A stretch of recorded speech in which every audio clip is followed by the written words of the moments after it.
People around the world have become much more aware of how much the changes in the climate are affecting their lives and their prospects. Climate change is the greatest risk to human well-being over the next century. It is not a problem in isolation. We named the Institute for Climate and Sustainable Growth, because what societies around the world must do is find a way to balance climate change and the need for growth and improvements in human well-being.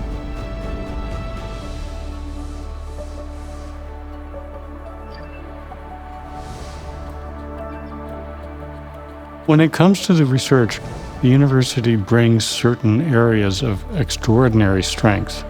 For example, our long-standing excellence in the areas of economics and policy. Ultimately, the world is going to need new technologies, but if we don't set up markets with the correct incentives, we'll never get the technologies we need. At the same time, our deep fostering of Argonne National Lab has enabled us over decades to be a place that has played an extraordinary role in the development of many energy technologies, such as energy storage and batteries. We are trying to build an ecosystem. First, we invent the next best materials for energy storage, for batteries.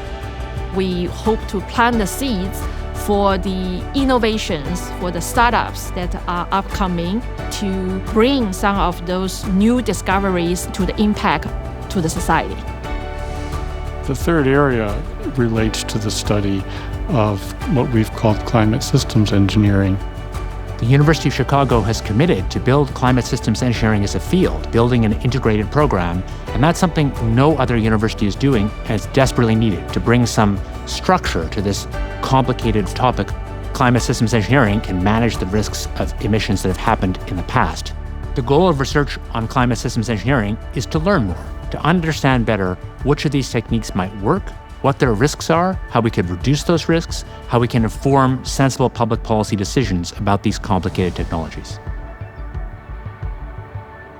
If there's one thing that we need in this world right now, it's people who can really understand the problems of climate and energy from different perspectives. One of the things that this university is renowned for is the core curriculum.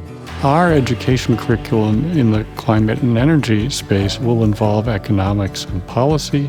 It will involve geophysics and the elementary aspects of climate systems engineering, and it will involve physical and biological sciences that underlie the energy technologies of the future. So our students will ultimately be educated in how to see these problems from many different angles.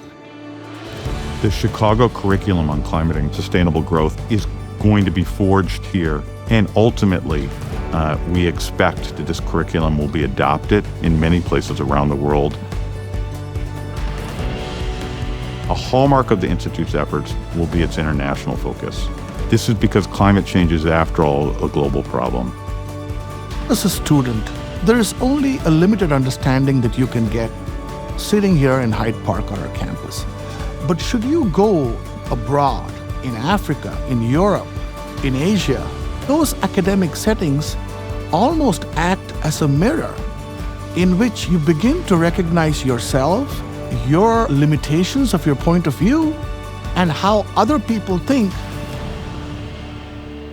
A challenge that we've set for ourselves at the Institute is that it's not simply enough to produce new ideas and keep them inside the bubble of academia. What's critical is to develop those new ideas and then go test them in the real world, and ultimately ensuring that those ideas deliver improvements in human well-being. Right now, the world is looking for places where they can have trust in what's being said.